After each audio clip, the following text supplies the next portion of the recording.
like what we are going to discuss here is the rest of the part on we have learned until up to the last week, like we just discussed about the RPM command. So like RPM minus QA command, RPM minus QI command, and RPM minus QF command. Similarly, we have learned about the DPKG command as well, but we have just mentions whatever the content that you are going with the RPM commands, you will be able to deal with the DPKG command as well, because it does not give you same set of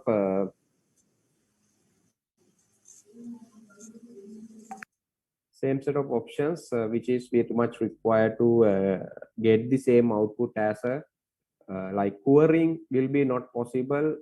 Whatever you have gone through in the RPM, which is will be not possible in the DPKG command as well. But there were different type of commands, like querying commands will be look at.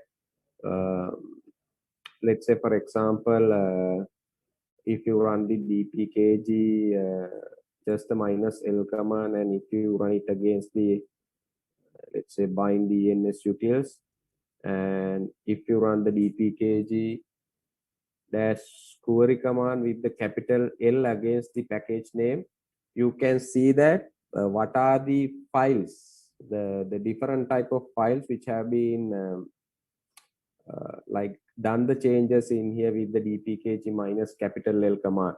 So likewise, there were different type of options available. You just run the man DPKG query command name against the man command. You will be getting the different type of options. So list file install your system from the package name where multiple package name are listed. So likewise, you can see the different things. So with the minus C in same here, you can see the minus C options. With the minus C, what you are going to get here is the it's actually does not give the make me man page එකේ කියන එක නෙමෙයි මේ මගුල දෙන්නේ. Then make a minus C එකකින් කියන list paths for control files installed to your system from package. මේ කියන්නේ මොන control files install වෙලා තියෙන්නේ කියලා. මේක විතරයි දාලා තියෙන්නේ. හරියට. අපි ගමු වෙන package එකක්. Let's take a different package. Yeah, hold the package එකක් ගමු. So මේ Debian වල RPM package වෙන system එක install කරන්න පුළුවන්ද? අයියේ Debian වල RPM දාන්න. එහෙම කරන්න නෑ එහෙම පුළුවන්. බෑ එහෙම බෑ. ඒ කියන්නේ එහෙම ප්‍රැක්ටිකලි තේරුමක් නැහැ එහෙම කළා. ඒත් මොකද්ද Debian වල RPM දාන්න? නෑ මේ අර command එක run වෙන එකයි මම බැලුවේ. Debian එකේ ඔව් සර් මම අර search අර apt search RPM කියලා ගහලා ඒකේ අර අපි එක install කරා. ඊට පස්සේ RP කියලා ගහලා tab එක ගහලා මේ එනවා මේවා ටික. RPM ගහුවම මේ package manager for RPM කියන package මේක දාන්න පුළුවන් ඔයාලට. හැබැයි මේක use කරන්නේ නැහැ. ඒ කියන්නේ package manager එක Debian වල මේක. ඒක පාවිච්චි කරන්නේ නැහැ ඔය RPM එක.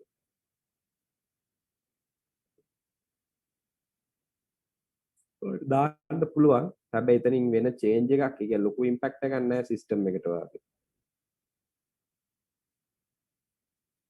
මොකද So package management system කියන extension එකක් නේද ඔබ? නෑ. extension එකක් නෙමෙයි. ඔයාගේ package install කරන්න, remove කරන්න. ඔයා Linux system එකකට packages manipulate කරන්න. ඒ කියන්නේ ඔයාට package එකක් install කරන්න. දැන් උදාහරණයක් Windows ගත්තොත් එහෙම Windows වල ඔයා කරනවනේ package installations. Windows වලට package දානකොට ඔයාට කෙලින්ම ලොකු දෙයක් හිතන්න දෙයක් නැහැ. package එක දාන්න තියෙන්නේ exe එකක් download කරලා. එතකොට ඒකේ package management system එකේ MSI install තියෙනවා. මේක back end එකේ run වෙනවා. දැන් Linux වලත් එහෙමම තමයි. ඒ කියන්නේ package installation manipulations කරන්න තමයි. ඒ කියන්නේ install කරන්න, remove කරන්න, ඒකේ details ගන්න, ඒකට තමයි ඔක ගන්න. ඒ කියන්නේ packages manipulate කරන්න. තේරුණාද? Yes.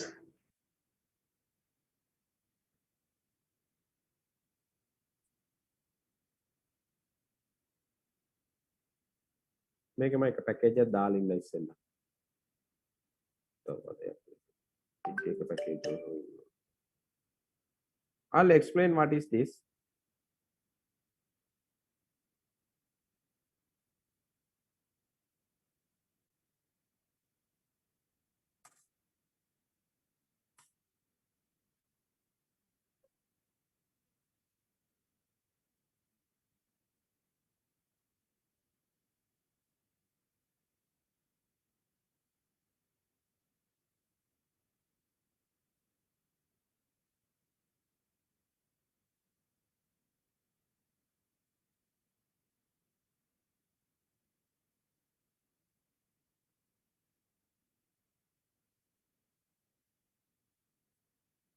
Right.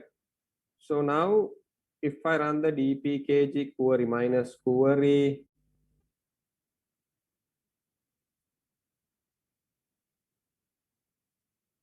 minus C for the post fix,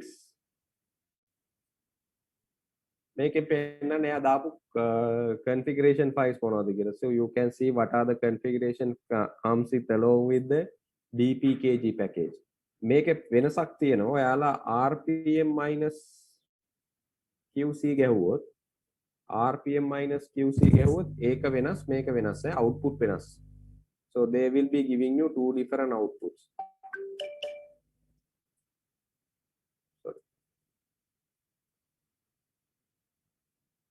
දැන් මේකේ දෙන්නේ කෙලින්ම මේ ඉන්ස්ටලේෂන් එකේ ෆයිල් සිස්ටම් එකේ කොහෙද කන්ෆිගරේෂන් වෙලා තියෙන්නේ.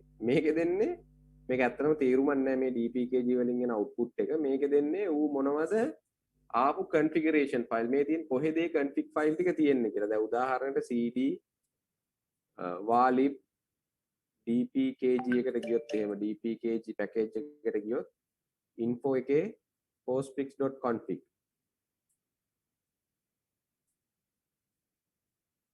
postfix.config එකේ තියෙනවා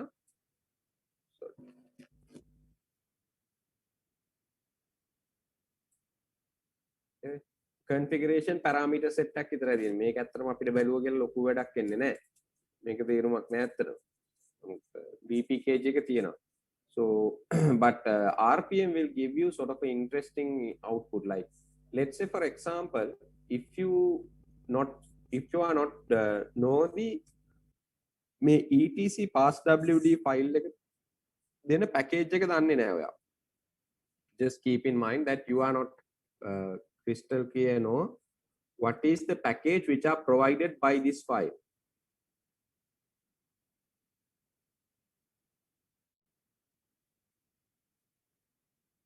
So whenever you run the rpm minus qf command, it will give you the package name rpm minus qf. That will give you the package name that you can get it from this rpm minus qf command.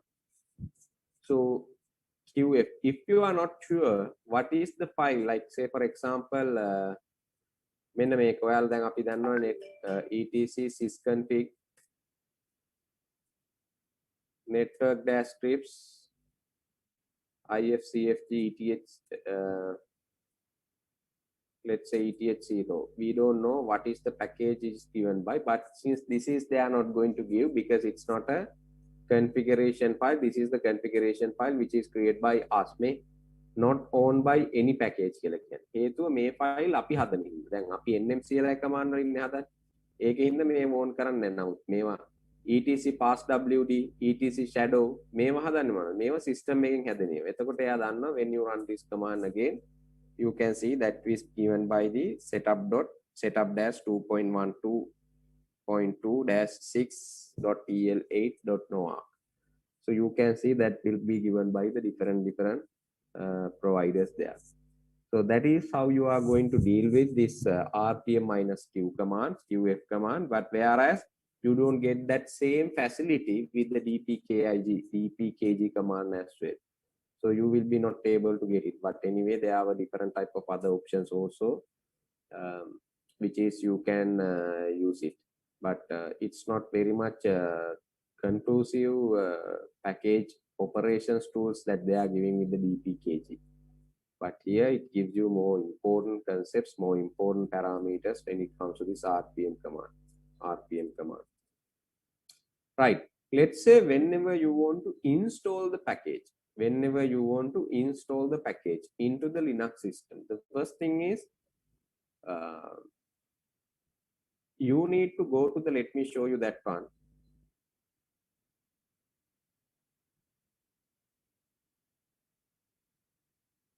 Let me show you that one.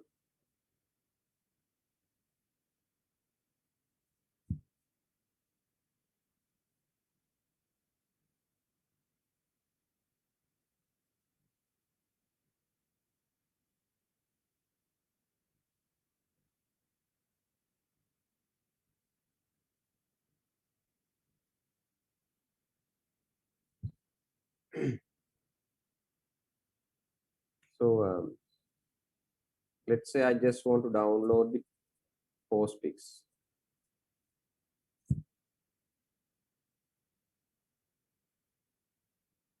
For L7. So download Postfix RPM package. Let's say we are going to download the RPM package. So we can go to whatever the locations that they are mentioning. Just find out the exact locations for downloading the RPM package. But here most of the time they are saying by using not the downloading anything, but using the other things. But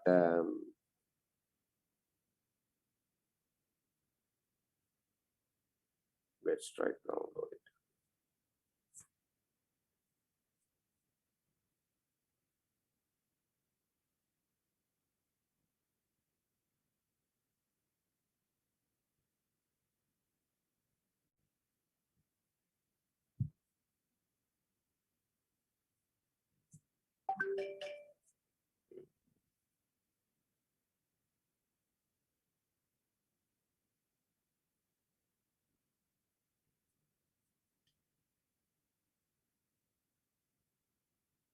Let's check another one.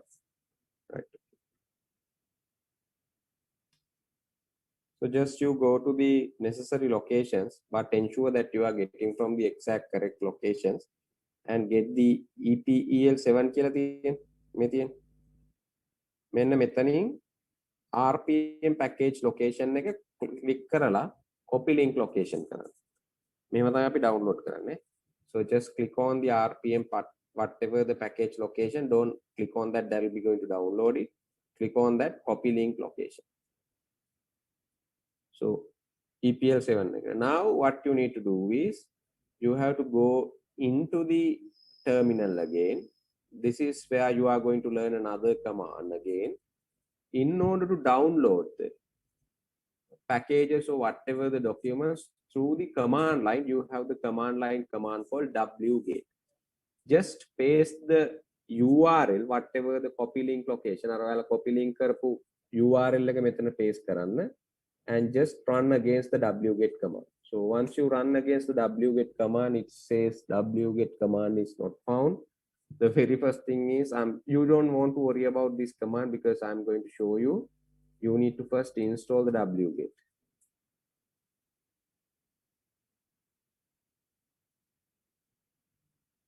සාමාන්‍යයෙන් මේක වැටෙනවා. Now what you need to do is you just download it. Now the particular package will be downloading to the locations where you have right now in, and what you need to do is you have to say RPM minus I stand for install. If you want the verbose also, like installation progress එක පෙන්නන්න ඕන නම් ඒක verbose කරලා hash වලින් verbose කරන්න කිව්වනම් හරි. නිකන් ඒක ඕනෙම නැහැ. I එක ගැහුවත් ඇති. I එක ගැහුවත් මොකද වෙන්නේ? They are going to proceed with the installations. Are you clear, guys? Like, do you have any issues, concerns?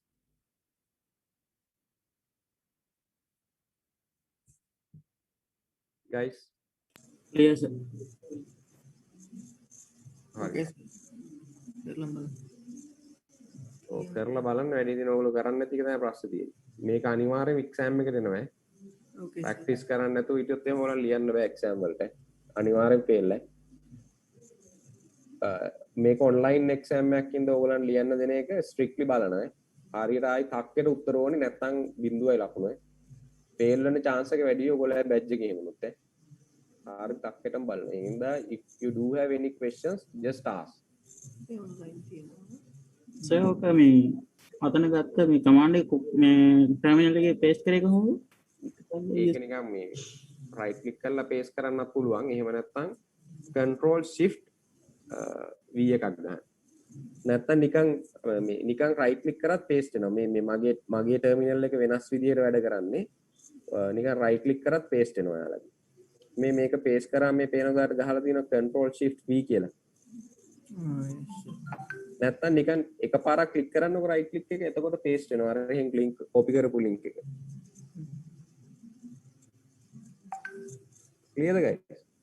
yes sir yes sir online sir මේ exam එක online ද දෙන්නේ නේද? exam එක වෙන online තියෙනවා උඩට. අපිට නෑ කියලා. ඔව් අර ඕගොල්ලන්ගේ exam online තියෙනවා කියලා මේ කවුද අතාවුද සර් කියලා තිබ්බා. මම සර්ට කතා කරේ නෑ ගොඩ දවසකින් මම හිතන්නේ සර් එහෙම කතා කිව්වා මට මතකයි නිකන්. මට කිව්වම ලෑස්තිලා ඉඳන් exam paper එක දෙන්න කියලා නේද? Sir.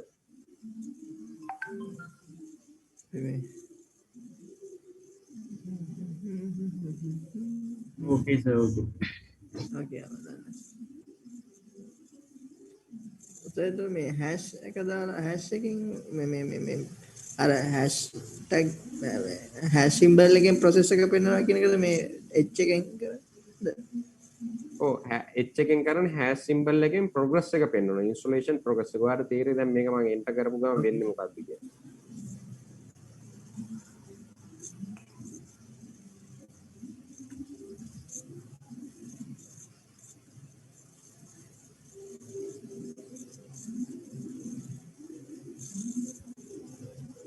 Clear guys? Yes sir. right මම enter කරපු ගමන් බලන්න මේ තියෙන අර verbose කියන එකෙන් මේ ටික පෙන්වනවා මේ verifying අනම්මනන් ටික preparing updating so those things will be given here but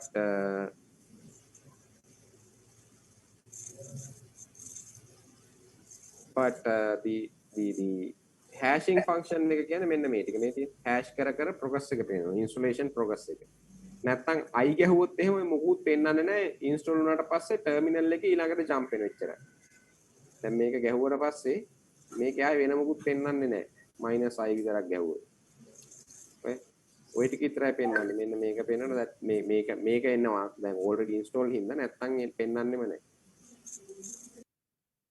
clear guys yes sir yes any issues concerns guys so far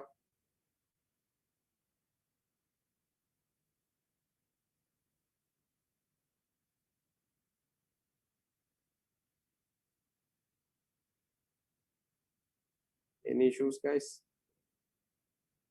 right now if you want to remove it there is a command called rpm minus e stand for erase ntfs-3g package name එක ගැවුවා ඔක erase කරන්න දැන් මොකුත් දුන්නේ නැහැ හැබැයි erase කරලා ගියා නැම ආයි install කරොත් ඔය පේනවා දැන් install වෙනවා හැබැයි අර කලින් තිබ්බ i විතරක් ගාපු හින්දා අර i details ටික පෙන්නුවේ නැහැ පැහැදිලිද ඒක oh sir එලිම terminal එකට drop වෙනවා ඒ කියන්නේ it will jump to the terminal straight away is it clear guys Yes sir. Hamsat, are you clear? Like because I am using the mixed language, that's why I'm asking for the Tamil speaking people. Do you clear, guys? Like, do you have any issues, concerns? Guys, at least just note down these commands. I'm guaranteed that you will not remember these things.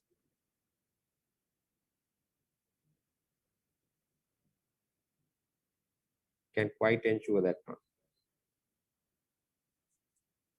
right? So you know how to install it, you know how to remove it. So next thing is, let me again take one package, like let's say, I'm not going to show you that one, like we can search for the HTTPD RPM package for the RHEL 7. So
right, now I'm going to take the wget command. Make a command package again. You can see it sets EL7 and the CentOS both. Package enterprise 7 HTML again.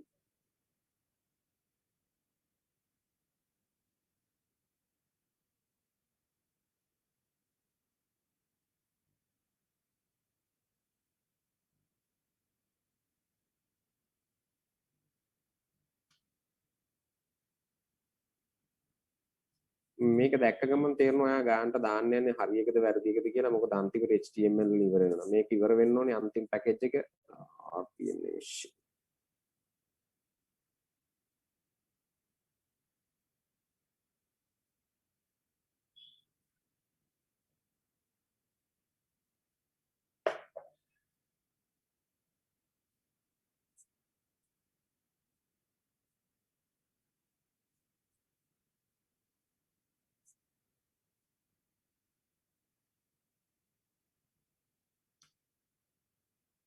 Right, so I'm going to copy this link location again.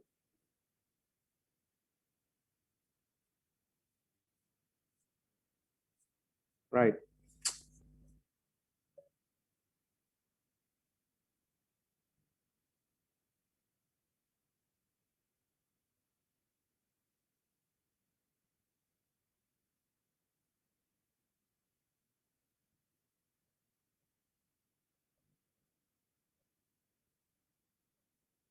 Right, okay, sorry guys.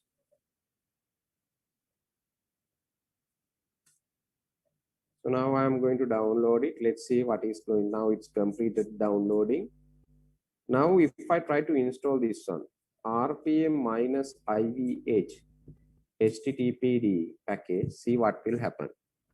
When I try to install it, even with the minus IVH, what they try to do is, because each and every package, when you're dealing with the Linux or in any Windows environment, they do have some sort of a dependency packages. Like say, for example, if you try to install some sort of a package into the Windows environment, sometimes they might say that, complaining that you don't have the .NET framework. So that is a dependency. So then what you need to do is, you need to first install the .NET framework and then you need to go ahead. Is it clear, guys? Yes. Right? Similarly, whenever they try to do it, even we are trying to install with the RPM commands also, they will check, are there any dependencies that need to be satisfied. But keep in mind, when you installing with the RPM or even the DPKGI, whenever you want to install through the DPKGI, what we are going to use is the DPKG minus I. This is the command we are using here. DPKG minus I and the Debian package. And the Debian package name. Similarly, you can download the Debian package name and set it there. right? When you don't want to mention the verbose and the hash, but by dpkg minus I options, by default that will be showing to you. If you want to remove it, you have the minus p stand for the purging, dpkg minus p. Whenever you are going to install with the minus I, similarly they will try out whether they have satisfied with the dependencies which require to operate the main package in a perfect way. So the necessary required software are being deployed. So that is what they will be, what they are mainly focused in. That is what they are mainly focused in. So if they are failed to resolve any type of dependencies there, what they will be going to do is, what they try to do here is, they will fail the installations with the dependency failure. Now what you need to do is, before you proceed in the main package installation, you need to install these packages one by one manually. You must search, okay, what is this libbarputis dash this library file? What is the package this library file gives? And then you have to first resolve that one. Then again, you have to use this one, lua file. What is this one? These things, everything. This is the state way they have given the package name, but some others, they have given only the library file names, not the package name. So you need to first figure out what are the resolvements and then the dependencies, and then first you need to install the dependencies, and then you can go ahead with the rest of the installation. That is exactly what they are going to do. The thing is that you need to keep in mind that whenever you are going forward, what you really need to understand here is, it is not a practical way to resolve the dependencies and install it. That is not a way to do that one. Do you know why? The reason is, let's say for example, now if you try to install the httpd-tools, and what will happen if that particular package also fails with the dependency failures, then you need to first resolve the dependency issues in the httpd-tool one. It's a loop then again. It's a kind of a mess that httpd tool එකේ තියෙන package එක මොකක් හරි වුණා. ඒකෙත් installation එකේ package එකක් ආයි තව වදයක් දුන්නොත් එහෙම ඒකේ කියලා ඌ මුලින්ම ඒක resolve කරනවා. As I told you, it's a mess. So it's a terrible mess that no one can be able to deal with it. Is it clear, guys? So it's a like the administrators are going to be in a sort of a puzzle where how they are going to install without making the dependency issues. Because of that, this HTTP or RPM tool, we will be not going to use in today's environment. Do you know the reason? Because they will be not capable of resolving the dependencies by themselves. We have to resolve it. So it's a very, very mess for us. So now, as a result, what they have given here is, whenever you want to deal with, they have given the tool called YUM. YUM is a front-end tool. YUM is a front-end tool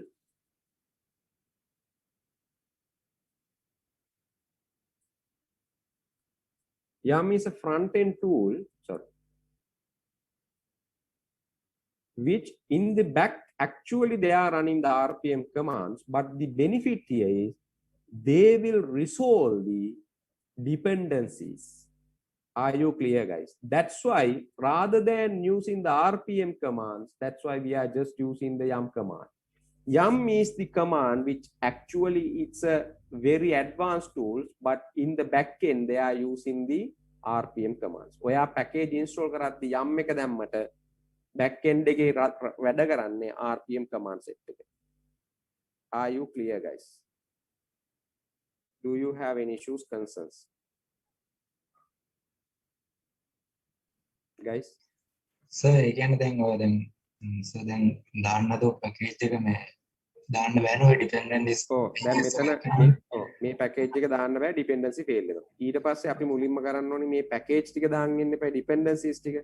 හිතන්නේ httpd tool දාන්න යනවා කියලා ඔයාලා. ඒ දාන්න ගියාම ඒකෙත් dependency set එකක් අහුවෙන්න පුළුවන්. ඊට පස්සේ httpd tools එක දාන්න කලින් ඒ dependency ටික resolve කරන්න. ඒ dependency දාගෙන යද්දි ඒ dependency package එකේ තව dependency set එකක් තියෙනවා. අර එහෙම loop එකක් යනවා. එතකොට Apache එකේ Apache installation එක දවසක් යනවා installation ඉවර කරන්න. ඕක මට වුණා. ඒක තමයි. ඒක වෙන්න පුළුවන්. Right? So same thing happened there. So instead of that ඒ වෙනුවට දීලා තියෙනවා yum tool එක. යම් tool එක කරන්නේ යම් එක කියලා අමුතු දෙයක් නෙමෙයි. ඒක නිකන් front end tool එකක් විතරයි. නිකන් අර ලස්සන වැඩ කැලි දාපු nice tool එකක්. Features add කරපු. It's just a tool. But in the back end they are definitely running the RPM commands when you're dealing with the yum command also. But yum what they are giving here is they will give you the benefit of us that they will resolve the dependencies on behalf of us. They will not allow us to do that. Is it clear, guys? Again, sir, issues dependency ignore කරලා යනවා කියලාද කියන්නේ? නෑ ignore කරන්නේ නෑ. dependency තියෙන නම් ඌ ඒ ටික resolve කරගෙන ඒ ටික ඌම install කරගන්නවා. මම පෙන්නන්නම් ඔයාලට. එතකොට අර dependencies check කරලා one by one කරන එක practically නෑනේ. then dependencies one by one fix කරන එක practically නෑ කියලා කියන්නේ. නෑ dependency one by one දාන එක practical නෑ කොහොමදවත්. ඒ කියන්නේ යම් එකෙන් automatically loops කරගන්නේ මේ dependencies install කරගෙන package එක install කරනවා එහෙම නේද? නෑ යම් එකෙන්ම automatically dependency detect කරගෙන ඌම install කරගන්නවා. clear දෙයි? ඔස පොඩක් යම් එකෙන් fix කරලා බලන්න. හරි. දැන් ඔයාලා මේකේ Apache එකේ ගැහුවොත් එහෙම command එක තමයි yum install කියන එක. RPM commands ඔයගොල්ලෝ use කරන්නේ නැහැ කොහොමදවත්. බොහෝ වෙලාවට. yum install httpd ගැහුවට පස්සේ කෙලින් බලන්න මෙයා. මෙන්න පෙන්නනවා. installing http මේ මෙතන summary එකක් පෙන්නනවා. You can see the summary. installing httpd architecture පෙන්නනවා, version එක පෙන්නනවා. මම මේ repository එක ගැන කතා කරන්නම් පස්සේ. size එක පෙන්නනවා 1.4 MB. installing dependencies. අර කලින් dependency set එකත් මේ තියෙන මෙතන ලස්සනට. අර APR එකෙන් තමයි මම හිතන්නේ මෙන්න මෙතන ඔයාලට කලින් දුන්න APR installation එකේ summary එක දෙන්නේ. දැන් මේක මම නෝ කියන්නම් දැනට. මේ ARP මෙන්න lib APR එකෙන් තමයි APR package lib APR utils එකෙන් තමයි lib APR utils එක දෙන්නේ. httpd-file system එකෙන් තව මොනවා හරි දෙනවා. මේ වගේ මේ තියෙන resolve වෙන dependency set එක. හැබැයි ඒක අපි කරන්නේ installation එකත් අපි මෙයාම කරගන්න. මේ red hat logos.httpd මේ ටික ඔය ටික ඔක්කොම මෙයා install කරගන්නවා. So you can see they are also proceeding with the installations. And ultimately they will give you, like see here,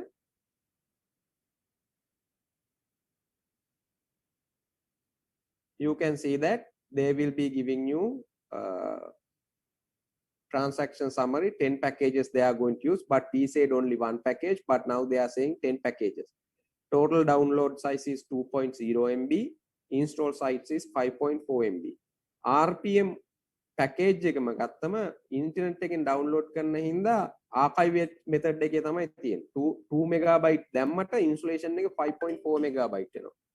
download size එක මෙතන පෙන්නනවා. මේක ඔයාලට දෙන්න පුළුවන්. either you can say yes.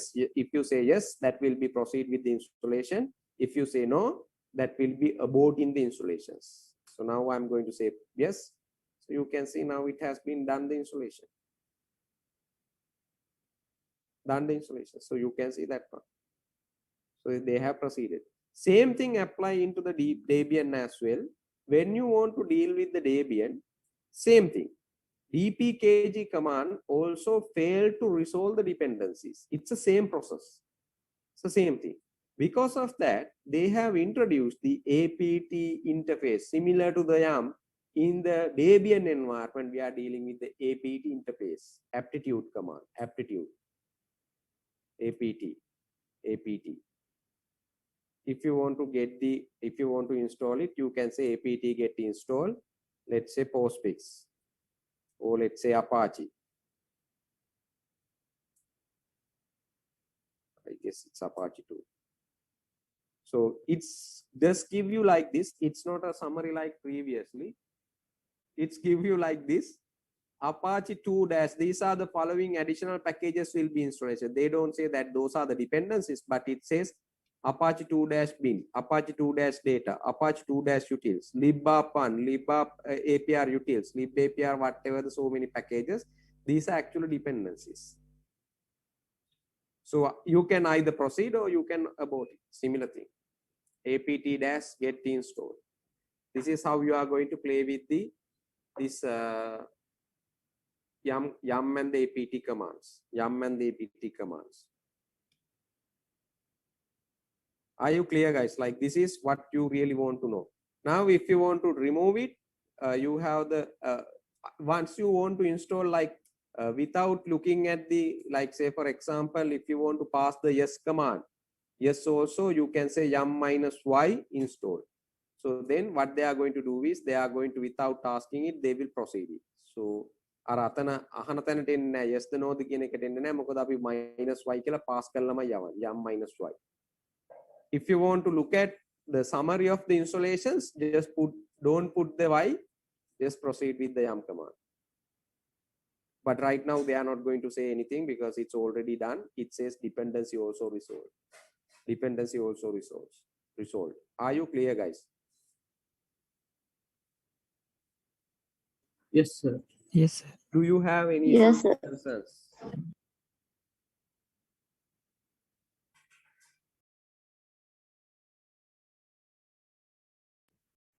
Sir ඉස්සලා ඔය STTPD කියලා ගත්ත එකේ මේ ආවනේද සර් ගොඩක් මේවා මේ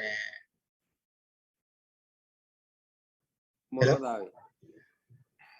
අර ඒ ඩිපෙන්ඩන්සි එකනේ සර් ඔය මේ මේවා කරන්න හැදුවේ ෆික්ස් කරන්න හැදුවේ මේ STTPD කියන එකනේ. ඒක ඩිපෙන්ඩන්සි එකක් නේ සර්. මට තේරුණා. ඉස්සෙල්ලා අර පැකේජ් එක ඉන්ස්ටෝල් කරන්න හදන්දී ආපු ඩිපෙන්ඩන්සි එකක් නේද සර් ඉස්සෙල්ලා මේ ෆිල්ටර් කරලා ගත්තේ. ඔව්. ඒක ඇතුලේ තව පාර්ට්ස් ගොඩක් තිබ්බනේ සර් කියන්නේ. අර අන්තිමට මේ ටෝටල් සයිස් එක පෙන්නලා තිබ්බේ. මේකෙන් මොකක්ද කියන මට මේ කතන්දරේ. ආස ඔය උඩ තියෙන්නේ අන්න ඔය ටික මේක ඔව් එතකොට අරකේ එරර් එක ඇවිල්ලා තිබ්බේ මේකේ තියෙන ඔය APR/UT ඩබල් L ඒ වගේ එකක්ද ඇවිල්ලා තිබ්බේ නෑ නෑ එතන පැකේජස් 4-5ක් තිබ්බ ඒ ඔක්කොම ටික තමයි මේ දාන්නේ. වෙන අමතරව එකක්වත් අඩ දාන්නේ නෑ. එතකොට සර් 1 by 1 නෙවෙයිනේ සර් ඉන්ස්ටෝල් කරේ ඔක්කොමනේ මේවා කරේ නේද? මම මුකුත් කරේ නෑ. මම ගැහුව කමාන්ඩ් එක තමයි yum install httpd කියලා. එයා තමයි proceed. yum එකෙන් තමයි ඔක්කොම ඉන්ස්ටොලේෂන් එක කරන්නේ. මම නෙමෙයි දාන්නේ. මම මුකුත් කරේ නෑ. ක්ලියර්ද ඒක? ඔව්. තව ප්‍රශ්නයක් අහලා තියෙනවා මේ යම් tool එක අපි install කරන්නේ කොහොමද කියලා. ඔයාලා කිසිම දෙයක් කරන්න ඕනේ by default Red Hat family operating system එක ගන්න යම් tool එක අනිවාර්යෙන්ම තියෙනවා. මොකද ඒක basicම tool එකක් Red Hat operating system එකට ඕනේ. ඔයාලා Debian type of operating system if you are going to install, by default that will be there. That is a very preliminary requirement that should be in the system. So whatever the tools that operating system you install, those packages has to be there. We don't do any installation. Even in my career, we didn't do any package installations for the CentOS, the yum or the apt. Is it clear, guys?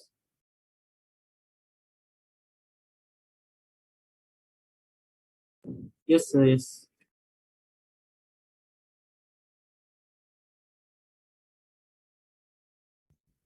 Sorry, guys, I didn't hear you. Is it clear? Clear, sir. Yes, sir. Yes, sir. Right. Any issues, concerns?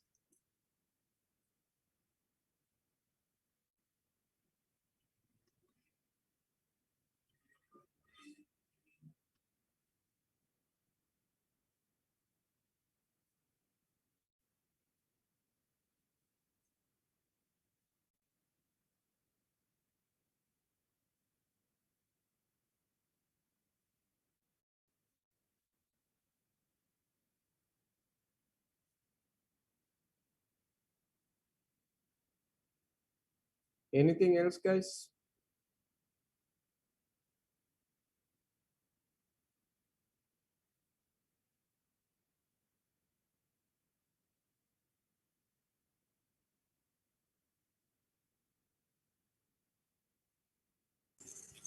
So whenever you are playing with this yum, that now we have done the yum install. Whenever you want to remove the package, බලන්න වෙන්නේ මොකක්ද කියලා, you can set the yum remove command.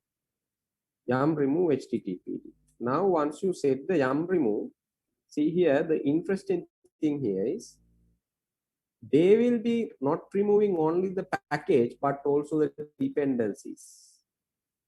මම මෙතන yum remove HTTPD කියලා දැම්මට package එක විතරක් නෙමෙයි අයින් කරන්නේ. Dependency set එකත් අයින් කරනවා. Now once I say yes, they are removing it. So you just see that one. That is one of the benefit. This will be come with the latest operating systems only. Yeah? Previous operating system, if you say yum remove whatever the package name, they are not going to remove the dependencies that has been installed. Only the package will only the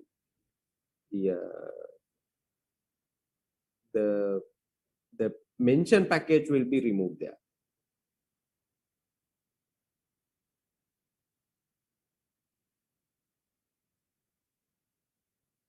Is it clear, guys?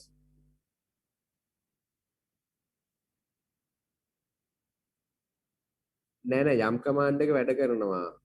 පරණ ඒ වගේ යම් command එකේ තියෙන ප්‍රශ්නේ තමයි පරණ ඒ වගේ යම් කමාන්ඩ් එකත් එක්ක දැන් ඔයා යම් remove කියලා httpd ගැහුවොත් පරණ එකේදී වෙන්නේ මුළු ඔක්කොම remove කරන්නේ නැහැ. ඒ කියන්නේ dependency set එක remove කරන්නේ නැහැ. ඒකේ remove කරන්නේ ඔයාලා දාපු ටික, ඒ කියන්නේ ඔයා කියපු එක විතරයි. clear දෙක?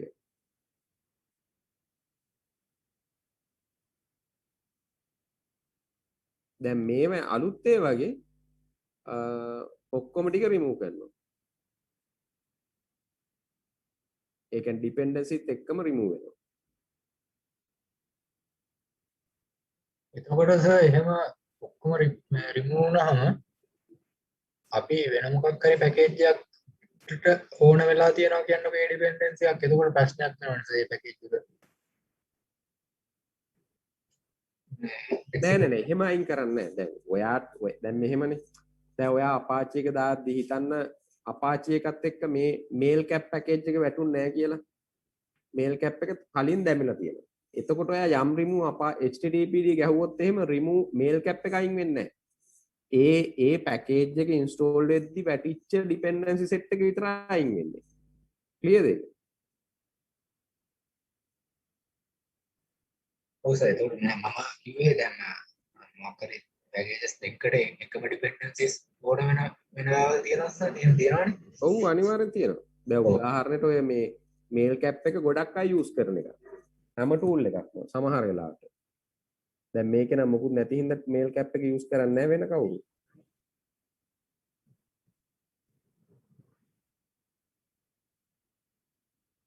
එතකොට වෙන්නේ දැන් හිතන්න mail cap එක කලින් package එකක් එක්ක වැටිච්ච එකක් කියලා. කලින් package එකක් එක්ක වැටලා තියෙනවා නම් mail cap එකේ කතන්දරේ වැඩක්, ඒ කියන්නේ mail cap එක අයින් වෙන්නේ නැහැ එතකොට. ඒ dependency එකක් තියෙනවා නම් අනිත් ඒවත් එක්ක අයින් වෙන්නේ නැත.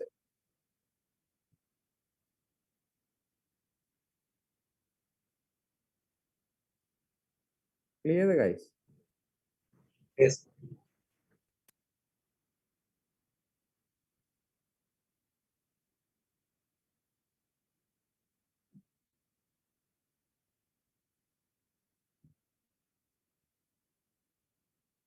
Any concerns, issues so far what we have discussed?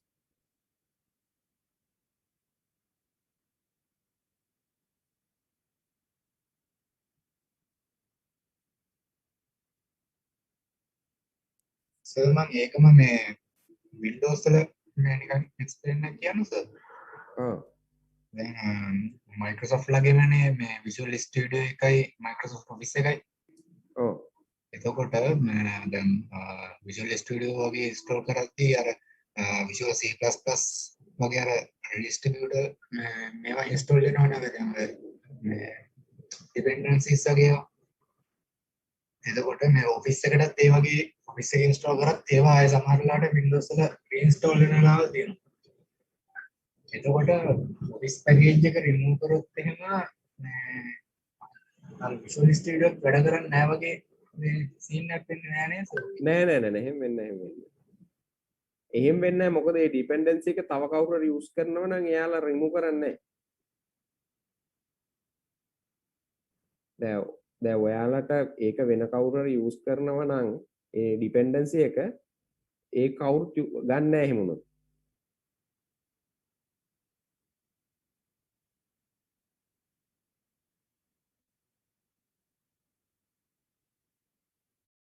ක්ලියර්ද ඒක?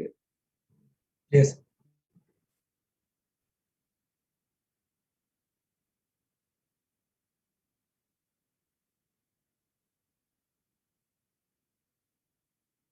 Any issues, concerns, guys?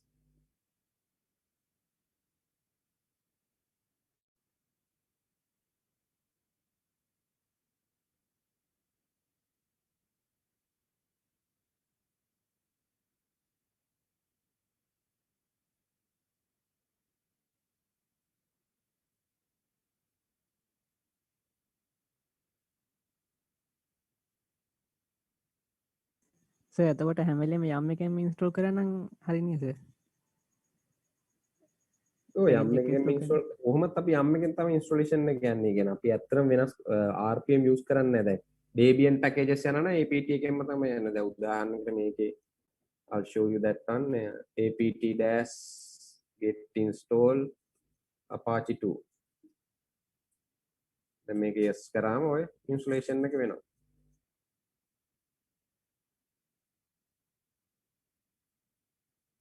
එයා පැකේජ් එක ඉන්ස්ටෝල් කරගන්න. ඔයාට රිමූව් කරන්න ඕන නම් රිමූව් කරන්නත් පුළුවන්. Apache 2. ඒකෙත් පේනවා ඩිපෙන්ඩන්සි සෙට් එකත් එක්කම තමයි අයින් කරන්නේ.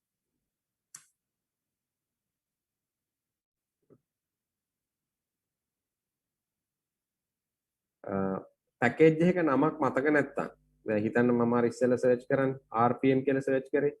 ඔයාලට මතක නැත්තම් මෙතන තියෙන කමාන්ඩ් එකක් apt search කියලා. මෙහෙම කරන්නත් පුළුවන්. You can do like this.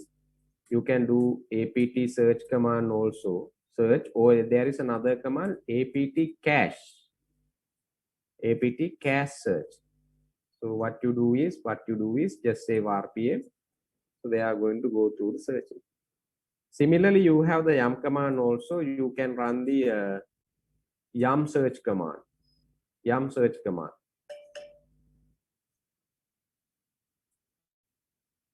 So what you can see here is you can run the yum search. Let's say postfix.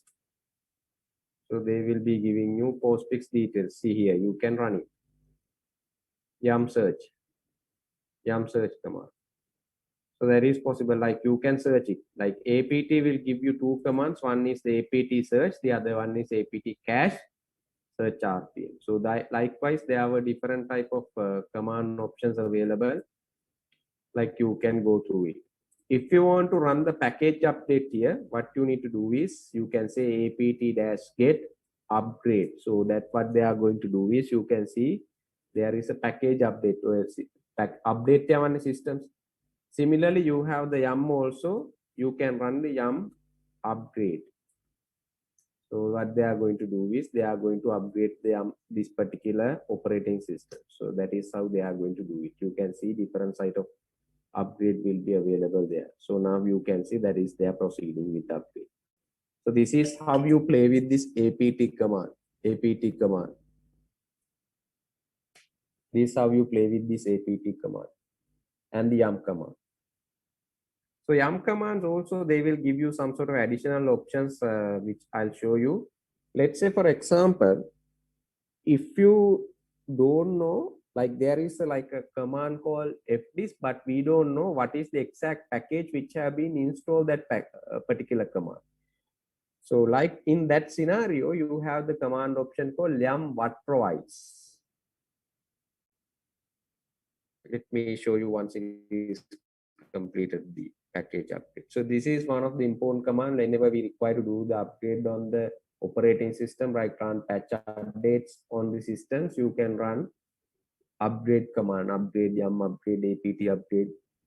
There is another command like yum update as well, apt update, yum update. So apt, you can run the update command also. That is also available. That is also possible. You can see. So here in the apt update is what they are going to do is they are going to update this source list. I will explain the source list in the little while. So still this is running, proceeding with the installations. You can see this all these things in the verbose mode. They are showing what is the progress of the installations. You can see the progress of the installations.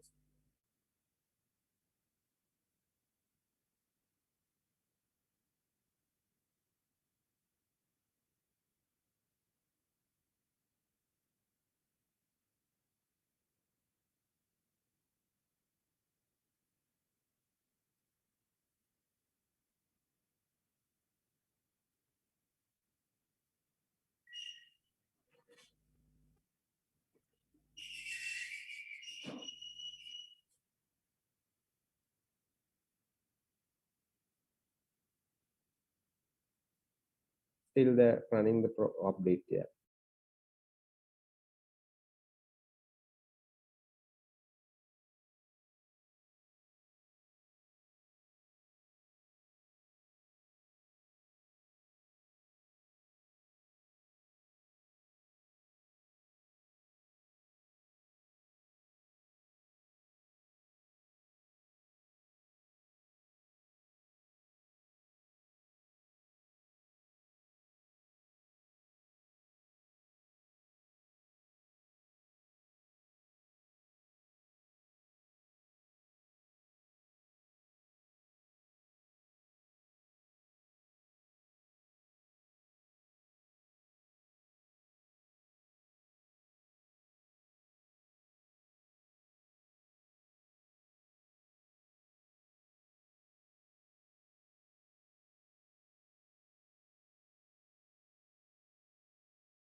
Right, okay, done. So now what you need to do here is, now let me show you like the other commands. Like let's say for example, if you don't know, there is a package command called yum what provides.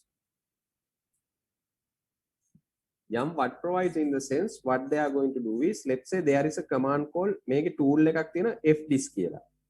right? What they are going to do is they are going to list down the disk available in the systems. If you really don't know what is the package which is provided by this fdisk tool, so what you can do is you can run the yum what provides command. When you run the yum what provides what they against the fdisk, so you can see that, sorry,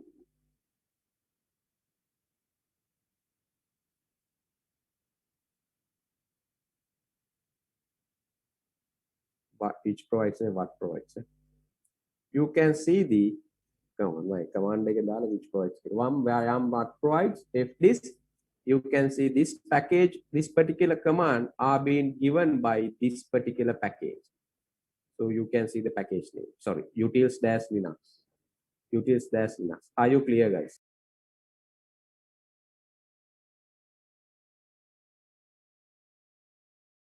So ඒකේ මොකක් දන්නේ නැත්තන්ද?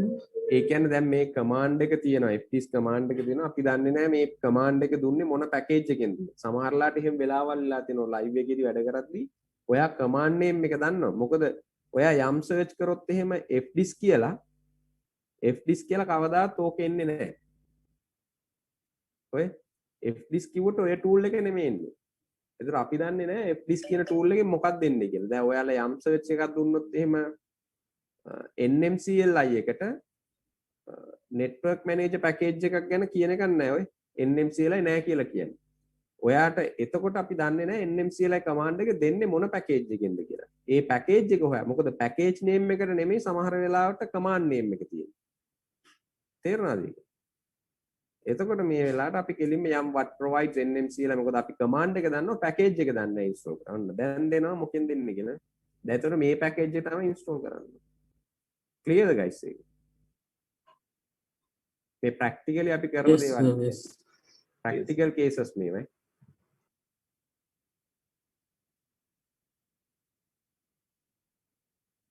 These are practical cases. Is it clear, guys? Just give me a second.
Right, do you have any issues, concerns so far what we have discussed?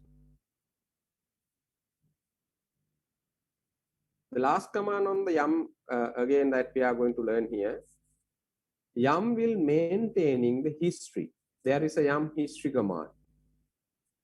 There are different other type of commands also, you need to learn those things, but just to, since we are dealing with these undergraduate courses, we are not going to deal with all those commands, but you can refer the man yum page to understand what are the available commands.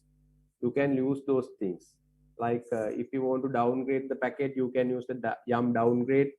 If you want to see the informations, like say for example, if you want to see the information of the, let's say if you have installed the postfix, that you can run the info command. So they will give you information of that install package. See, like rpm -qi command. So you can run these things. So likewise, there were lot of options available with the yum command. So you can use those man page and you can use it. Install, make cache. There are different type of remove. Most of the time you will be using install command, remove command, update command, upgrade command. There is another command called repo list command. The next thing that we are going to do, learn that one, repo list. And then again, yeah, those are the things like most probably which we are going to deal with it. But just to give you idea, like you can use those commands and you have the manual page, you can run the man yum and you can use it. So these are the important things, but there is another important command that yum will maintain the history, which will give you what has been doing so far in your environment. Like from the first initial command to, like you can see now we have done different yum commands, upgrade commands we have run it, and it says when we have run it and what it has done, actions, install and upgrade. 14 packages has been altered. Then remove HTTPD, we have removed Apache. 10 packages has been altered. That means 10 package has been removed. Install HTTP, this is the command. Like what we have done here is install 10 package again has been altered. wget 1 package altered. Bash completion install command, that is the last week that we have done it. That again 1 package altered. Like here you can see 14 package have been removed. Likewise, if you want to know these things, yum history info, like if you want to get the more details of those histories, you can run the history info and then yum history info and then the history ID. So it says what are the packages installed, what are the packages upgraded here against the ID. Upgrade command against ID එක තමයි ගෙවුවේ. ඔයාට ඒකේ මොනවද package upgrade දුන්නේ ඔක්කොම. මේකෙත් remove වෙච්ච packages මොනවද කියලා දැනගන්න ඕන yum history info 7, you will be able to see these are the packages that they have removed from the system. So the yum will maintain in the history. Are you clear, guys? Do you need any clarifications, anything special? So again, we are again. හරි remote දෙන්න.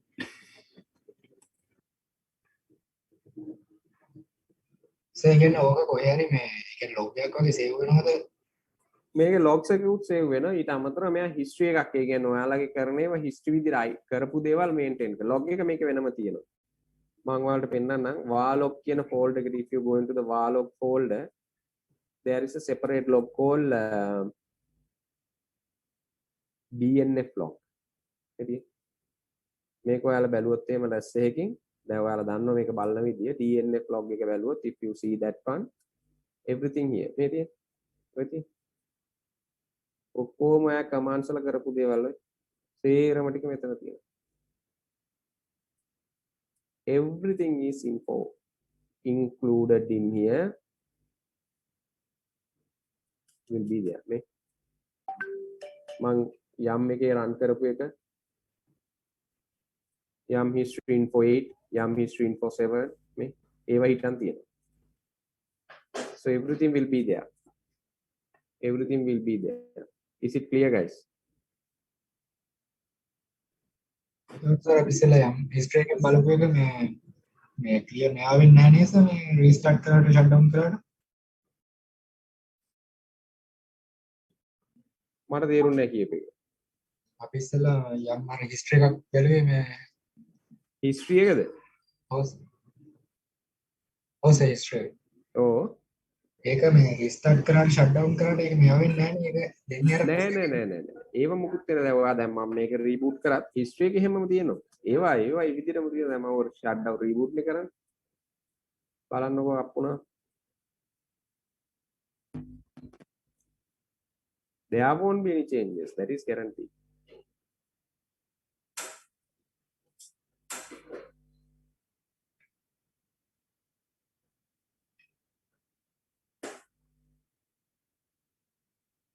So ඔය commands මතක නැත්නම් අපිට අර double මේ tab එක ගහගෙන කම්ප්ලීට් කරගෙන යන්න පුළුවන් නේ. බෑ මේකේ කමාන්ඩ්ස් ඔළුවේ තියෙනවා නැත්නම් මෑන් පේජ් එකෙන් තමයි බලන්න පුළුවන්. අර මම බැලුවාගේ මෑන් පේජ් එකේ ඉල බලන්න තියෙනවා. එතකොට සර් ඔය ඔන්ලයින් ඔය එක්සෑම් ඔය ස්ක්‍රිප්ට් ලියද්දී එහෙම අර මේ ටැබ් එකේ එහෙම උපද්දී ඒවත් වදිනවා. එතකොට වැරදි. ඔන්ලයින් එක්සෑම් වල රෙඩ් හැට් එක්සෑම් එකේ දැන් මම අපි කරන එකනේ රෙඩ් හැට් වල වදිනවා.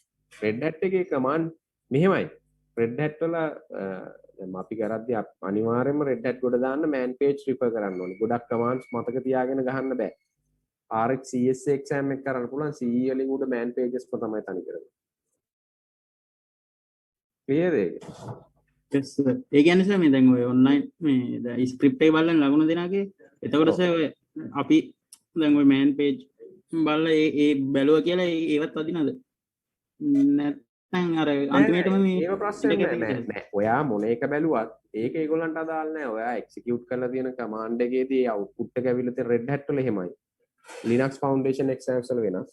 එයාලා කියන අවුට්පුට් එක ඔයා අරන් තියෙනවා නම් ඉතින් එහාට එයා බලන්නේ මොකද එකම අවුට්පුට් එක ගන්න කමාන්ඩ්ස් ඕන විදිහකට යූස් කරන්න පුළුවන්. Linux වල තියෙන බෙනිෆිට් එක ඒකයි. දැන් උදාහරණයකට ඔයාට කිව්වොත් එහෙම network connection output එක දෙන්න කියලා.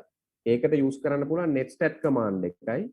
මම ඔයාලට මේක කරේ netstat -ant command එකයි. ඊට අමතරව ss -ta command දෙකෙන් ඕන එකකින් ඔයාලට ගන්න පුළුවන්. එතකොට එයාලා බලන්නේ මොන command එකද execute කරේ කියලා. output එක පෙන්වන්න ඕනේ. Clear guys? ඔව් සර්. මම exam specific ඉඳ කිව්වේ.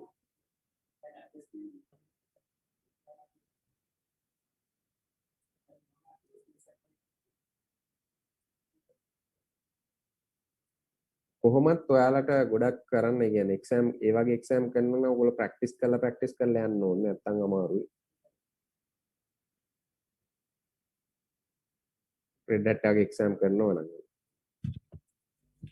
පොරොත්තුදී ඔයාලට හොඳයි. ඉන්ඩස්ට්‍රි ගොඩක් වැලිඩ් එක්සෑම් එක. මේ රෙඩ් හැට් පේජ් එකේ මේ අර සෑහෙන සර්ටිෆිකේෂන් තියෙන ඒවයින් මේ ඔය RSCSA RSCSC කියන්නේ ෆේමස් කියන්නේ තව තිබ්බනේ සැටලයිට් අනම්මන කොහොමද ඒවස තියෙන රෙඩ් හැට් වල එක්සෑම්ස් වෙන 53ක්. ඔයාට ඕන දේ විතරයි කරන්න ඕනේ හැම එකක්ම කරන්න යන්න බෑ. තේරෙනවද? ඔව් සර් ඒක මේ රෝල්ස් වලට අනුව ඒ කියන්නේ බෙදලා තියෙන්නේ ඒවා. ඔව් දැන් ඔයා data center admin විදිහට යනවා නම් ඒකට අදාළ exams වෙනම තියෙනවා. RxCSA RxC මොනවා කරත් කරන්න ඕනේ. ඒක basic preliminary exams දෙක. ඒ දෙක නැතුව advanced certificate expert set exams කරන්න බෑ. ඒ කියන්නේ certificate of expertise කියලා කියන්නේ COE කියලා.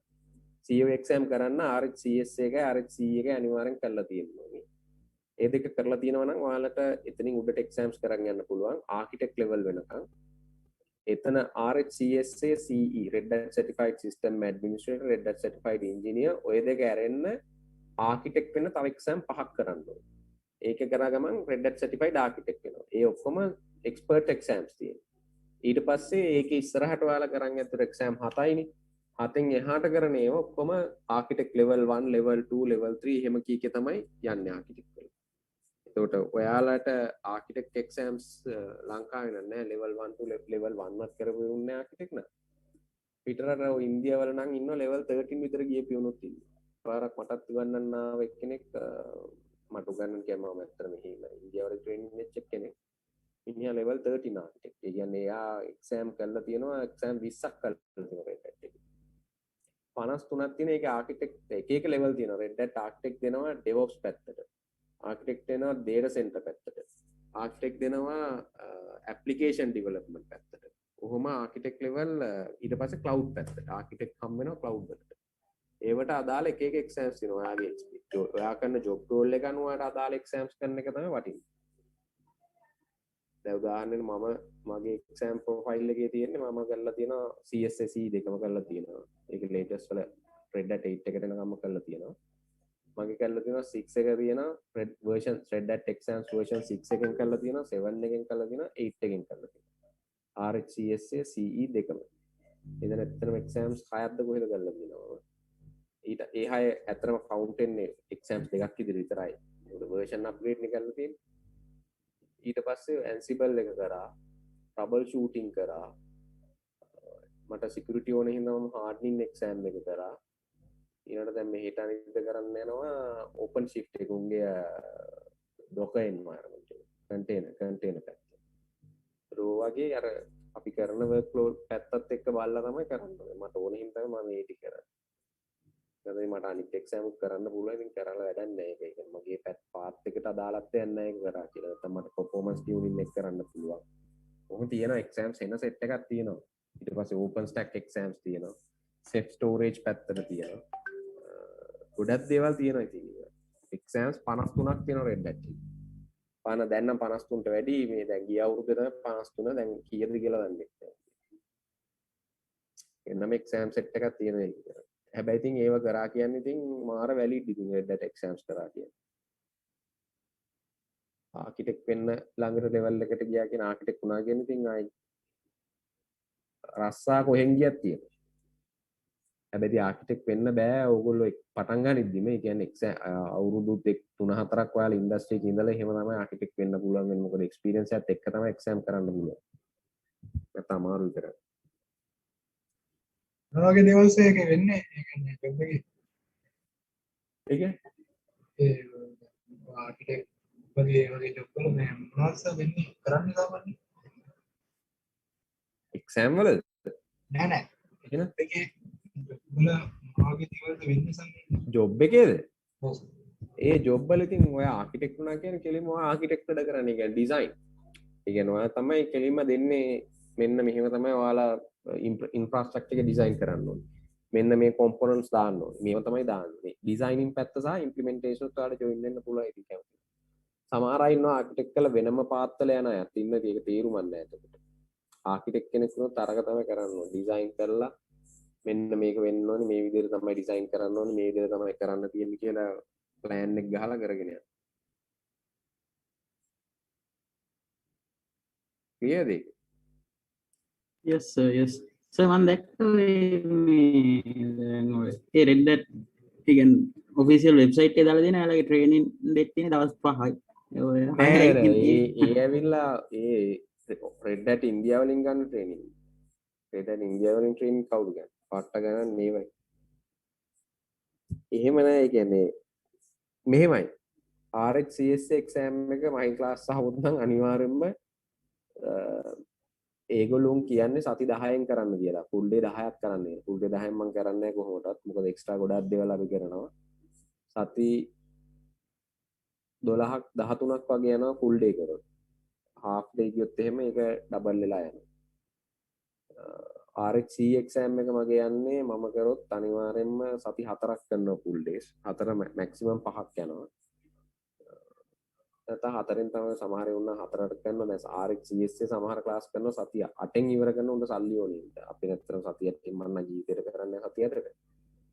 එක එක උන්ගේ ඉතින් අර ඒ කියන්නේ මොටිව් එක වෙනස් නේ. උන්ට සල්ලි වෙන්න ඕන නම් සල්ලි වලට කරනවා. මම නම් ඇත්තටම මේක සල්ලි වලට නෙමෙයි කරන්නේ. මොකද මම ජොබ් එක කරන හින්දා මට සල්ලි එහෙම මේ පස්සේ යන්න ඕන නැහැ ක්ලාස් කරගෙන. මගේ පැෂනේට් එක තියෙන හින්දා තමයි මම ලෙක්චරින් කරන්නේ. නැත්නම් මට අත්තරලා දාලා ඉන්න පුළුවන්. ඒක එක අයගේ තියෙන කතන්දර තමයි ඒක. එක අයගේ එක දේවල් ඒ කියන්නේ යනකොට ඕගොල්ලෝ බලලා යන්න ඕනි මූ මොන වගේ කෙද්ද බලලා තමයි ක්ලාස් එක සිලෙක්ට් කරන්නේ. ඉන්දියාව වල නම් යන්න එපා RHCS එක කරන්න. මුකුත්ම තේරෙන්නේ නැතුව අනාථ වෙලා තමයි ක්ලාස් එක නවතින්නේ. උන් කරන ඒවා තේරෙන්නේ නැහැ. උන් කියන ඒවා තේරෙන්නේ නැහැ. උන්ට තේරුම් කරන්න තේරෙන්නේ නැහැ. එහෙම මොකද RHCS වලට දාන්නේ බොහොම පෙරිමිටර් ලෙවල් සෙට් එකක් උගන්වන්නේ මේගොල්ලන්ගේ. උන් ඉන්නවා සෙට් එකක් ඉන්නවා හොඳ සෙට් එකක් ඉන්නවා උඩ එක්ස්පර්ටයිස් කෝස් කරන අය ඉන්දියාවල. කොහොමද සමහර කෝසස් ඉන්දියාව වලින් ගන්න ඕනේ. උඩ කෝසස් එක්ස්පර්ටයිස් කෝසස් ඒගොල්ලෝ අපිට කරන්න දෙන්නේ නැහැ. මට උනත් දීලා තියෙන්නේ මම ඉන්ස්ට්‍රක්ටර් ඉන්නේ Red Hat එකේ. ලංකාවේ මම හිතන 3 දෙනා 4 දෙනා ඉන්නේ ඉන්ස්ට්‍රක්ටර්ස්ලා. RHCI තියෙන එකේ එකෙක් මම ඒ මටත් දීලා තියෙන සර්ටිෆිකේට් කෝසස් 4ක් විතර තමයි මටත් දීලා තියෙන දැන්ට උගන්වන්න ලංකාවේ. 4ක්ද 5ද දීලා තියෙනවා. එහෙම තමයි තියෙන්නේ Red Hat courses එක. දැනට ඉන්ඩස්ට්‍රි එකේ වැලිඩ් වෙලා තියෙන Red Hat certifications තමයි දැන් මම දැන් ලංකාවේ සහ පිටරට දෙකේම ඊට අමතරව Linux Foundation exams උත් තියෙන එකත් හොඳයි ඉතින් කරන්න පුළුවන් Linux Foundation එකේ. ඒක ගොඩක් කරපු අය Linux Foundation System Administrator කියලා තියෙනවා. LFCSA කියන එක Linux Foundation Certified System Admin LFCSA අනිත් එක Linux Foundation Certified Engineer LFCE ඔය දෙක තමයි basically ගොඩක් අය කරන්නේ. ඒක vendor neutralize. දැන් Red Hat ගත්තොත් vendor specific නේ. ඔයාලා promote වෙන්නේ Red Hat පැත්ත විතරයි. Linux Foundation exams කරොත් vendor neutralize. ඒකේ course එකේ ඔයගලන්ට උගන්වනවා Red Hat, Debian, SUSE කියන තුනම product තුනම අරගෙන කරනවා course එක. Foundation එකටයි CE එකටයි දෙකටම.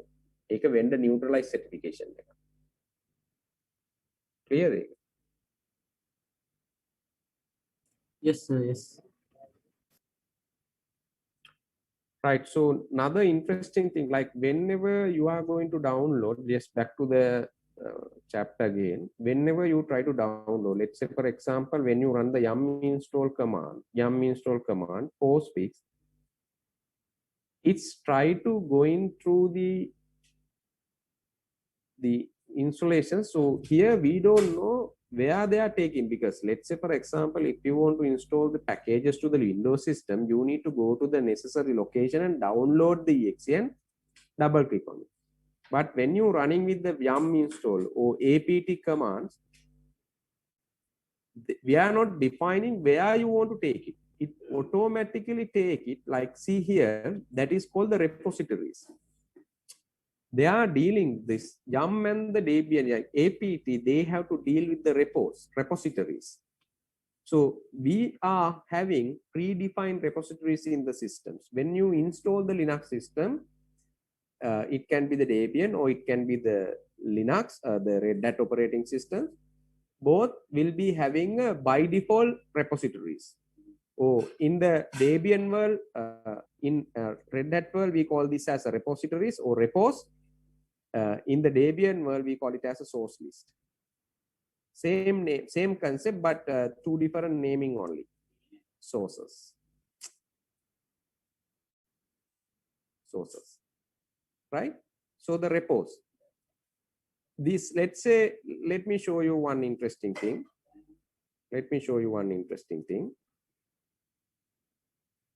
So if you going forward, like if you see here,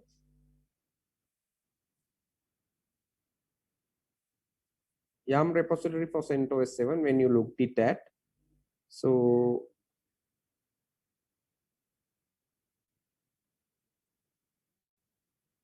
most probably you will be getting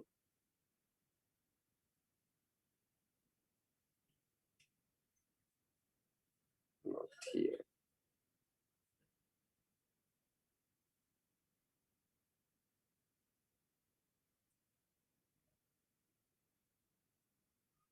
Let's say yum packages.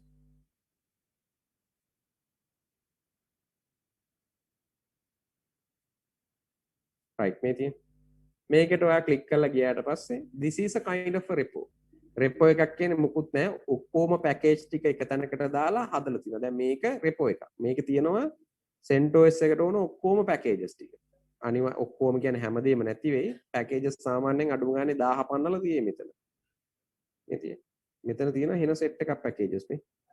පල්ලෙහාට යන්න යන අම්බාන පැකේජස් තියෙනවා. නේ. පැකේජස් මම බර ගානක් මෙතන තියෙනවා නේ. පේනවද? මෙහෙම අපිට repos හදන්න පුළුවන්. We can build up the repos like this. Even if you want, you can build up repos, but obviously we are not going to do that one. But if you want to look at the repositories which are configured in this CentOS systems, what you can do here is you can run the yum repo list.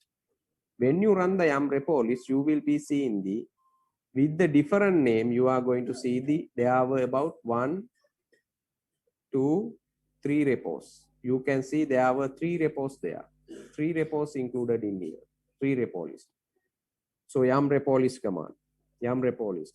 So different type of repo list will be available in here. So the repo details will be sitting on yum etc. Sir මේ terminal එකේ පෙන්නන්නේ. sorry.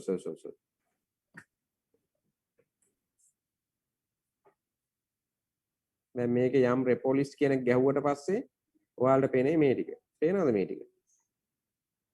repo list. හරිනේ. දැන් මේ repo list එක details ඒ කියන්නේ මේ URL අර මම පෙන්නපු එකේ URL details දාලා තියෙන්නේ මෙතන etc yum.repos.d එකේ. පේනවද? මෙතන ඔයාලට පේන්නේ මේ හැම repo file එකම .repo කියන එකෙන් තමයි ඉවර වෙලා තියෙන්නේ. අනිවාර්යයෙන්ම .repo එකෙන් ඉවර වෙන්න ඕනි. ඔයාලා ගත්තොත් එහෙම reddet.rhui repo එක vim එක. මම vi එකෙන් vi editor එකෙන් පෙන්නන්නම්. මේකේ බලන්න මේ තියෙන්නේ එක එක repos details. Here you can see the different type of repo details. Different type of repo details here. You will be seeing the different type of repo details. මේ තියෙන මෙතන repos දාලා තියෙනවා. හැබැයි මේකේ ප්‍රශ්නයක් තියෙනවා. මේ ඔක්කොම repos enable නැහැ. මෙතන enable 0 තියෙන්නේ ඒවා disable ඔක්කොම. මෙන්න මේ repo එක විතරයි enable තියෙන්නේ. enable 1 එක. මේ අනිත් repos දීලා තියෙන ඔක්කොම disable. enable 0 කියන්නේ ඒවා disable repos. මෙන්න මේ repo එකත් enable මෙතන. ඔයාලට මේ වගේ multiple repos දාන්න පුළුවන්. එකම file එකේ දාන්නත් පුළුවන්. ඔයාලට repo එකක් add කරන්න ඕන නම් package command එක දිහා yum config manager -- add dash repo කියලා. දාලා අර repo URL එක paste කරන්න විතරයි තියෙන්නේ. මෙන්න මෙතන repo URL එක paste කරාම ඌ repo එක add කරගන්නවා. මෙතන පෙන්නේ ඔයාලට මේ repo එකේ නමින්ම repo URL එක add කරලා තියෙනවා. පේනවද? මෙන්න command එක. yum dash config manager -- add dash repo. මේක ගියාට පස්සේ ඔය තියෙන්නේ ඔක්කොම ටික දාලා තියෙනවා. enable 1 කියලා දාලා තියෙනවා. base URL එක දාලා තියෙනවා. නමක් දීලා තියෙනවා. ඔයාට ඕන නම් මේ නම් ටික වෙනස් කරන්නත් පුළුවන්. මේව නම් ඉතින් මහ ලොකු දේවල් නෙමෙයි. මේ repo ID කියන්නේ මේකට. මෙතන තියෙන repo ID එක. මේක මකලා දාලා ඔයාට කැමති එකක් දාගන්න. uniotech_packages. ඔයාට කැමති එකක් දාගන්න පුළුවන්. නමත් ඕන නම් කැමති එකක් දාන්න.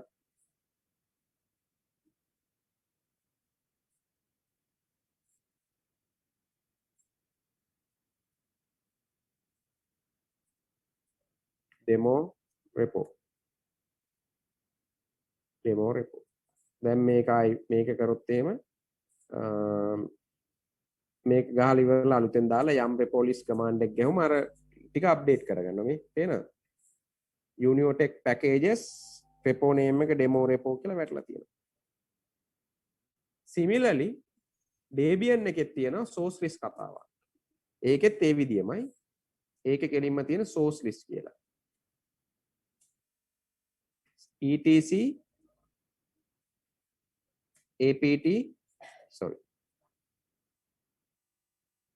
apt source.list මේ තියෙන්නේ. මෙතන තියෙන ඔක්කොම ඔයාලගේ source list එක මේ එක එක තැන් වලින් මේ Debian මේ archive එකෙන් ගන්න. මෙතනින් ගන්න. deb කියලා දාලා තියෙන මේකයි. parameters වෙනස් දාන. හැබැයි file එක මෙතන තියෙන්නේ. apt dist upgrade කියන එක ගැහුවට පස්සේ එයා කරන්නේ distribution upgrade එකක් කරන්න. මේක නෙමෙයි dist upgrade එක නෙමෙයි. apt source කියන එක.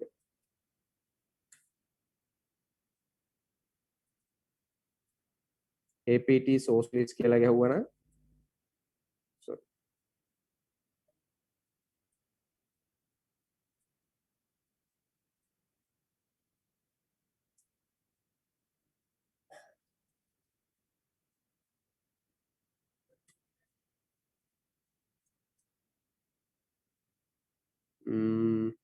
apt source update apt source update එකක් ගැහුවා නම් කෙලින්ම වැඩේ හරි.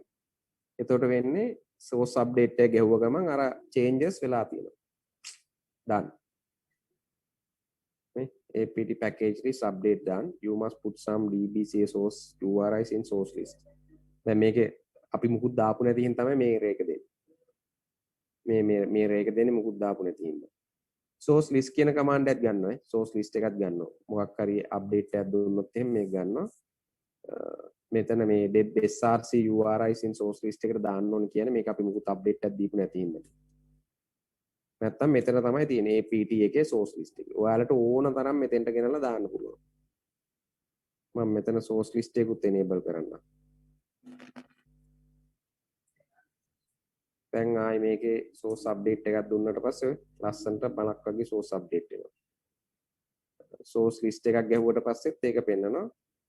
URIs in some source list කියලා කියන්නේ ඒක අපි දැන් දාලා තියෙනවා. ඒ දන්නේ දිගට මේක එකද.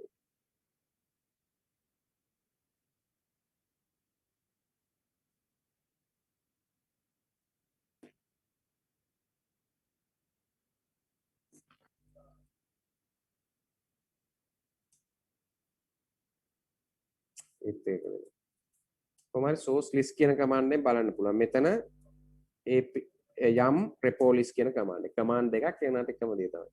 ඔයාට repo එක add කරගන්න මේක කෙලින්ම යම් config manager -add dash repo කියලා තියෙනවා. ඔතනින් කෙලින්ම repo එක add කරගත්තා නම් හරි. ඔතනින් කෙලින්ම repo එක add කරගන්න තියෙනවා.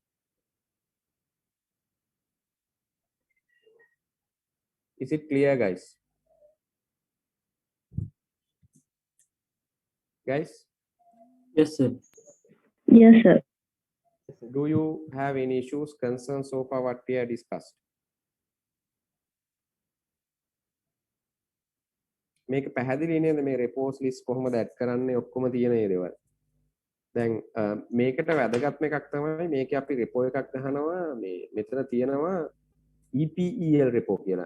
ඒකේ තමයි දැන් by default in repos වල අපේ when you are dealing with the by default repos it does not contain lot of packages. Let's say for example if you want to install the Nagios package won't be available there. So I'm just removing the package that we have updated because it's just a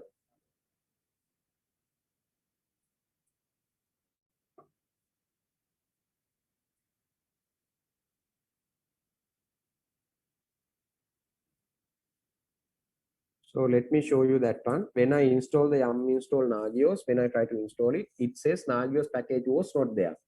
You will be able to install the packages, only that package is available on the source, whatever the repository.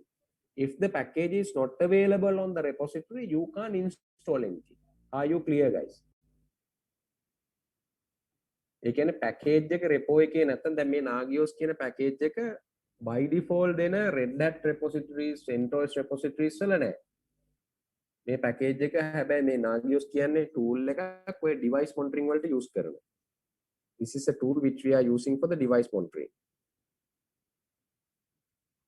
Right? But you will be not able to see the some sort of like if that is was not available on the repo list, you are not able to deal with it. That making what install karanna bad. You can't install it.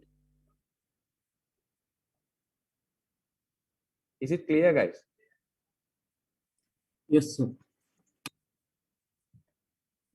Now if you want to deal with these repositories, there is a repo for the EPEL repo කියලා තියෙනවා. මේක කෙලින්ම search කරොත් එහෙම yum command එකෙන්ම ඔයාලට repo එකේ available ඒක දෙන්නේ.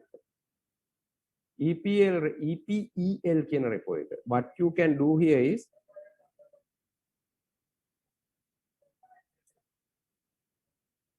EPEL repo එක කෙලින්ම ඔයාලට දාලා ඒකෙන් install කරන්න පුළුවන්. That is possible. So that is what we are going to do with this system. Just give me a second, guys.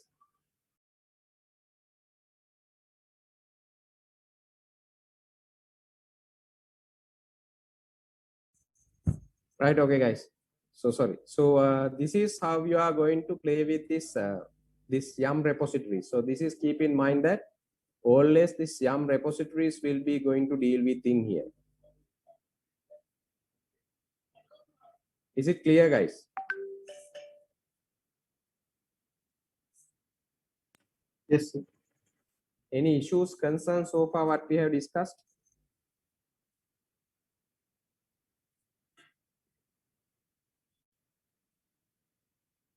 Any issues, guys? Anything? Any concerns? Or issues? Right, so hope that you are fine with this one. So with this, we are going to wind up the package management sessions for the Linux environment also. And next thing what we will be going to start is the permissions, file system permissions in the Linux environment. So that is going to be a common thing that we will be going to learn, right? So next week, like next Tuesday, we are going to start the file system permissions. Until the next week, stay safe, guys, and good night, goodbye, and enjoy the weekend. We'll meet on the next Tuesday, guys. Okay, thank you, sir. Okay, bye. Thank you, sir.